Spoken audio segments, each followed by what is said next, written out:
الرحيم الحمد لله رب العالمين وأفضل الصلاة وتم التسليم على سيدنا محمد خاتم الأنبياء وإمام المرسلين وعلى آله وصحبه وسلم تسليما كثيرا.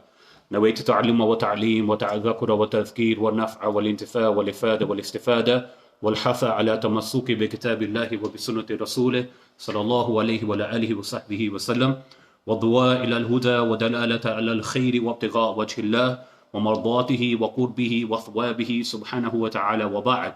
رب اشرح لي صدري ويسر لي أمري واحلل عقدة من لساني يفقهوا قولي وبعد. Assalamu alaikum wa rahmatullahi wa barakatuh. As promised last week, inshallah, we will move on to discussing the British influence in the creation of the Kingdom of Saudi Arabia. Now, Saudi Arabia, it is named as such because it is named after the house of Saud. So hence you have the name Saudi Arabia. Now, where did this all begin from? We have to track back to 1741. You're going to have a bit of an information overload, so you guys sitting at the front, you better get some notes down. So 1741, there's an individual. His name is Muhammad ibn Abdul Wahhab. He makes a covenant with a local village chieftain of the Najd area, which is in northern Saudi Arabia, current day. And this chieftain's name is Muhammad ibn Saud. And he agrees to give refuge to Muhammad ibn Wahhab in the Dariyah city. He makes a pact with this individual. Now this individual, Muhammad ibn Abdul Wahhab, one day we will do a discussion on him, going through the divine lightning. Right? He is the person who is responsible for the Salafiyya movement, the Wahhabiyya movement, because it's named after him. So he had this new outlook on the religion where he believed that everything that was discussed, etc., before the year 744 odd, that all of it was in falsehood. That it was Imam Ibn Qayyim al-Jawziyya and Ibn Taymiyyah, they are the ones who rectified everything. And Albani, these guys come later, they are the ones who rectified everything. And the majority of the Ummah, what they were on prior to this was on falsehood. And it was on misinterpretation. So he said, let's take it back to the first three generations. But if you look into it, what they believe to be the first three generations is far from it. So that's a story for another day. So they make a pact that the Imara, the temporal power, would belong to Muhammad ibn Saud and his descendants.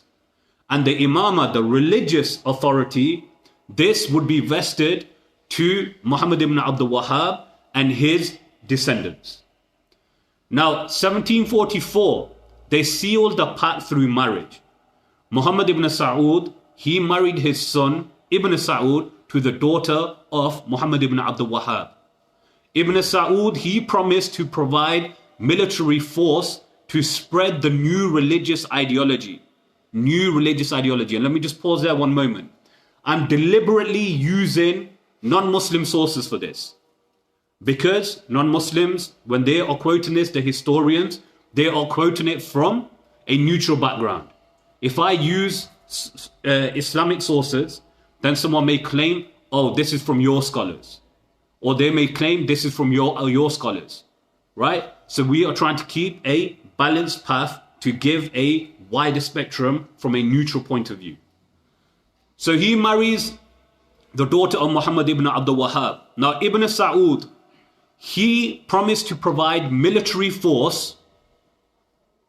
He promises to provide military force to spread the new religious ideology of Wahhabism in exchange for political and material gains. Because the wife of this individual said to him that, look, he is a preacher and he has a basis of religion. So now, if you team up with him, then you will be able to get a greater standing in the Arabian Peninsula. So he agreed. However, Muhammad ibn Abdul Wahhab, till his twilight later years, he exercised both as the Imam. So he was the Amir and he was the one who had the political and the religious power. So he did both. In 1791, Muhammad ibn Abdul Wahhab, he passes away. And the imama is usurped by the descendants of the house of Saud. The heirs of Muhammad ibn Abdul Wahhab, they are reduced to providing religious advice and justifying the actions of As-Saud, as they do today. Using the Hanbali school to back up their ideologies of creating gambling places and casinos and bringing over pop stars, etc. In 1793, they become busy in raids and strikes. They attack the city of Karbala, where they kill many Shiites. Now, those Shiites which hold the belief of Shiism, those who are children, those who are women, etc., those who do not hold it, regardless of who they are, there is a complete massacre. In 1803, they attack the cities of Makkah and Medina, killing whatever they can inside, and they captured Makkah and Medina as well.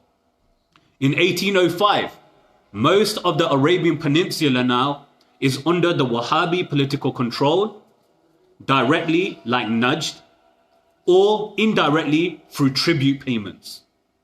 This is what is known as the first Saudi Empire. So you have 3 Saudi empires. This was the first. Now, as always with those things which are found upon falsehood, they will have a demise. So the first Saudi Empire, it had its demise.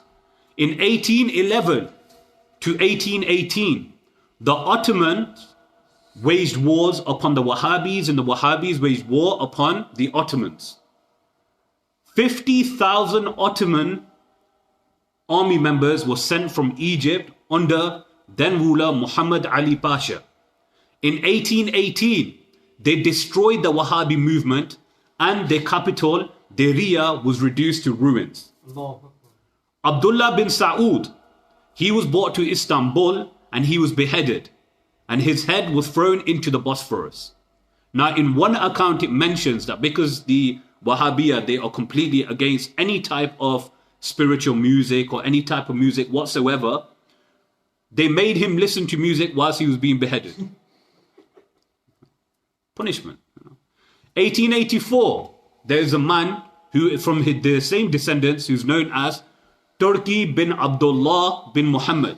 He escapes the Ottoman siege, and he is the one who is instrumental in recapturing Riyadh. And he makes it their capital. Now, this is the second Saudi Empire. By the late 18th century, Arabia was now under the rule of the rival Al-Rashid family. So you had the Al-Rashid family, you had the Ottomans, and you had the As-Saud family. Now, the Al-Rashid family, they were taking control of most of the Arabian Peninsula. In 1891, Ibn Saud and his father are forced to flee to Kuwait. They go and they seek refuge there out of fear of the Al-Rashid family. Ibn Saud, he became obsessive in gaining the support of the Kuwaiti ruler and the support of the British. So he carried out raids once he got the support of the Kuwaiti ruler. He carried out raids and strikes against the Rashidi family. Now, 15th of January, I feel like I'm a history teacher now.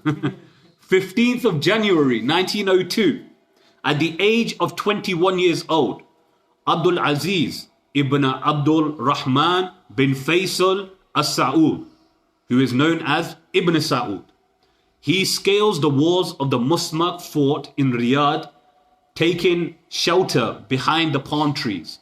With 23 to 60 men, they gain access into this fort, and in the morning, in the early hours, they come out, they attack the governor, Ibn Ajlan, and they put its occupants to the sword, and they proclaim the revival of his clan.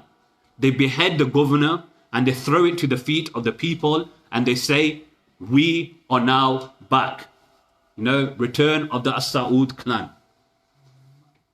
This now is the third Saudi Empire, and this is the one that we see in this day and age. This is how it was formed. So you had the rise and the fall. You had the second rise and the fall. Now this is the third rise, and we're just waiting for the fall. He re-established the alliance to the Ash-Shaykh family. Now who is the Ash-Shaykh family? The Ash-Shaykh family are the descendants of Muhammad ibn Abdul Wahhab. They sealed it again with marriage like before. And from this marriage, we had the birth of Faisal ibn Abdul Aziz. Who was the king? Faisal ibn Abdul Aziz, who was the cause of the oil crisis in the 1970s. Because he was the only one with a backbone. Now I'm not speaking about his Aqidah, right? Allahu Alam, right? Because he's the one who established the Islamic University of Medina, right? So he was the one who cut off all oil supply to Britain and America and the rest of the world. Why? Because Britain were taking part in helping the Zionist movement in persecuting Palestine. He's the one who made the famous statement, in the meaning of it, that when he was threatened by the British that if you do not send out the oil back, we will attack and we will burn the oil, we will attack you, basically what he was saying. Then King Faisal is the one who made the famous statement, we will burn all the oil wells. We have come from the deserts, we can readjust back to that again, whereas you cannot. So he's the one who's famously known for that. And he was assassinated by his own nephew.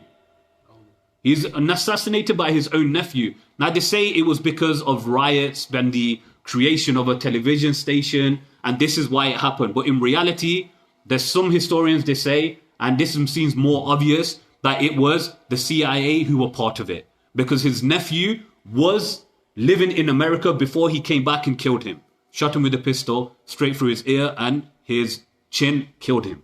But he's the one who was instrumental in, and the only one with a backbone, basically. He wasn't like the rulers of today in Saudi who sit there quietly and say it is the fault of the Palestinians that whatever is happening to them, that they left Tawheed. This is what they're saying, okay? So he wasn't like them. He actually did something about it.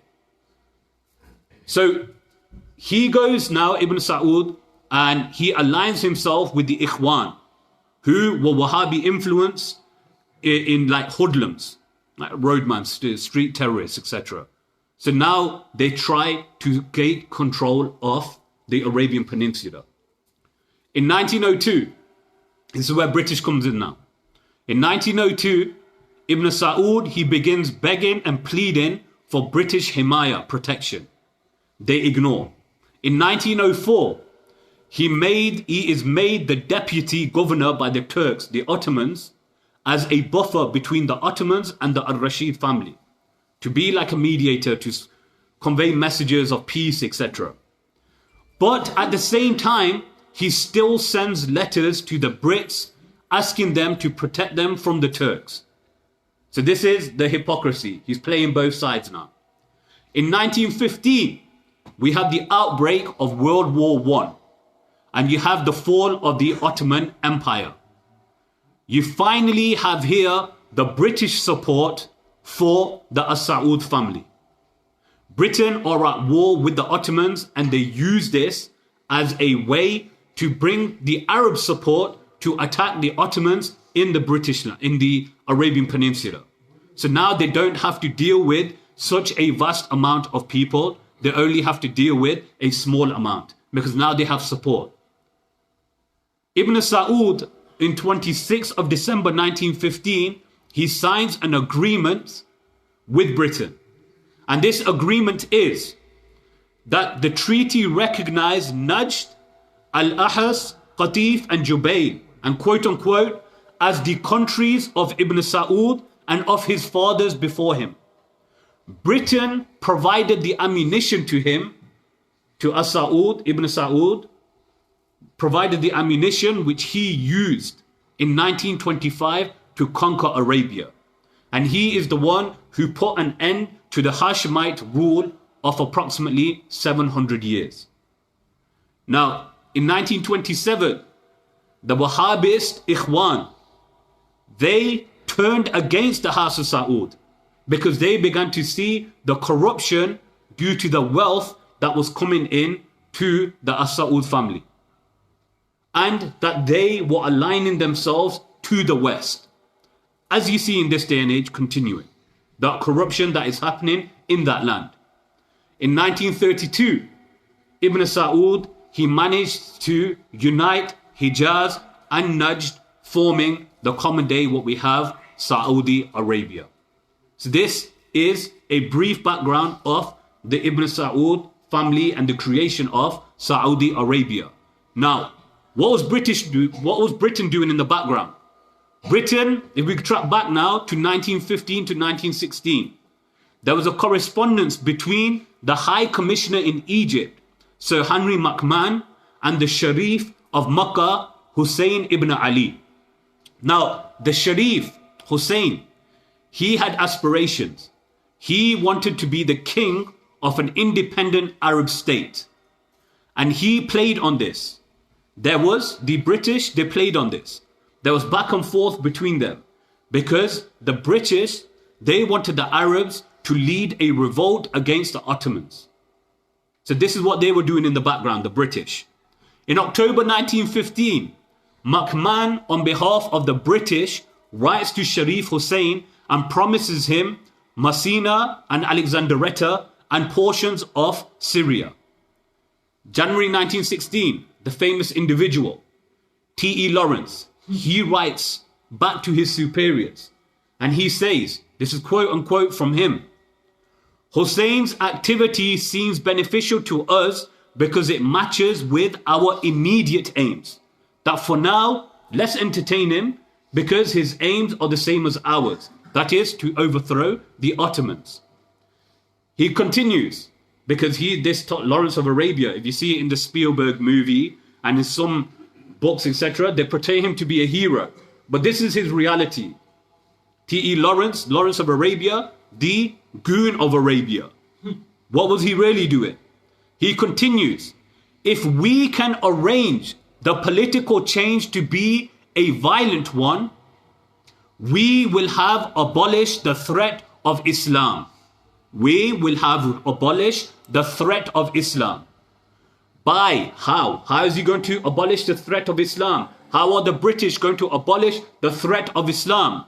He continues, by dividing it against itself in its heart. There will then be a Khalifa in Turkey and in Arabia, and there would be theological warfare between them. This is recorded in the Golden Warrior, Life and Legend of Lawrence of Arabia. So this is what they did. They divided the Muslims because the Arabs were under the rule of the Ottomans. So they divided them up. They divided the Saud family from the Al-Rashid family. And then you had these people who were promised certain things and they got them to go against the Ottomans. And this is what they do.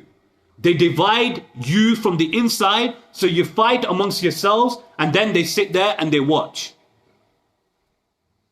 June 1916, based upon the false promises given by the British, the Arabs revolt against the Ottomans. In May 1916, about a year before the Balfour Agreement, the British were secretly in talks with the French. In the Sykes-Picot Agreement in May 1916, they agreed. Now the British and the French, they are agreeing